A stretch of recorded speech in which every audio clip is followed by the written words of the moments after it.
తమిళనాడు రాజకీయాల్లో ఇప్పుడు ఒకే ఒక్క అంశం హాట్ టాపిక్గా మారింది. కోటు, సూటు ధరించి కొత్త రాజకీయ పందాలో దూసుకుపోతున్న తమిళగ వెట్రి కళగం అధినేత దళపతి విజయ్ నుదుటిపై నల్లటి తిలకం ధరించడం వెనుక ఉన్న అసలు రహస్యమేంటి? అది కేవలం నల్లబొట్టు మాత్రమేనా? లేక దానికి ఏమైనా ఆధ్యాత్మికత లేదా సాంప్రదాయ ప్రాముఖ్యత ఏదైనా ఉందా? సోషల్ మీడియా నుంచి పొలిటికల్ వర్గాల వరకు చర్చనీయాంశంగా మారిన ఈ అరగజ తిలకం వెనుక ఉన్న అసలు రహస్యాన్ని ఈ వీడియోలో డీటెయిల్గా చూద్దాం.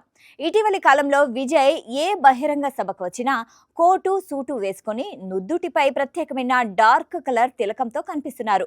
దీనిపై అనేక పుకార్లు ప్రచారంలోకి రాగా టీవీకే ప్రతినిధులు, ప్రముఖ పత్రికా కథనాల ప్రకారం అది సాదాసీదా బొట్టు కాదని, దానిని అరగజ తిలకం అని పిలుస్తారని తెలిసింది. సహజ సిద్ధమైన ఆధ్యాత్మిక సుగంధ ద్రవ్యాలైన పునుగు, జువ్వాది, పచ్చకర్పూరం, వట్టి వేళ్ల రసంతో ఈ అరగజ తిలకాన్ని ఎంతో ప్రత్యేకంగా తయారు చేస్తారు. హిందూ సాంప్రదాయంలో ఆలయ పూజలు, దేవుళ్లకు చేసే అభిషేకాల్లో ఈ అరగజ పూతకు ఎక్కువగా ఉపయోగిస్తారు. కాగా అరగజ తిలకం ధర గతంలో 30 నుంచి 40 రూపాయలుండగా విజయ్ ఎఫెక్ట్ కారణంగా ఇప్పుడు దాని ధర వందల్లోకి పెరిగిపోయింది. అంతేకాదు ఫేక్ అరగజ తిలకాలు కూడా మార్కెట్లో నడుస్తున్నాయి. అయితే విజయ్ ఈ తిలకాన్ని ఎందుకు ధరిస్తున్నారు అనే ప్రశ్నకు కూడా విశ్వసనీయ సమాచారం లభించింది.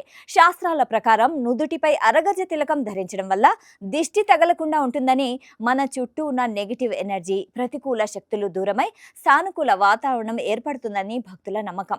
సినిమా రంగం నుంచి పూర్తి స్థాయి రాజకీయ నాయకుడిగా మారిన విజయ్ ప్రస్తుతం తమిళనాడు వ్యాప్తంగా విస్తృతంగా పర్యటిస్తున్నారు.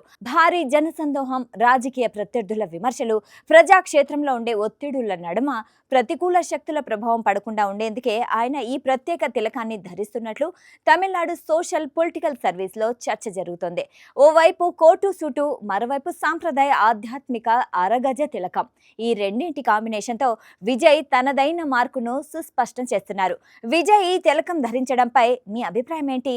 ఆయన పొలిటికల్ ఎంట్రీపై మీ కామెంట్స్ ఏంటో కింద కామెంట్ బాక్స్లో తెలియజేయండి.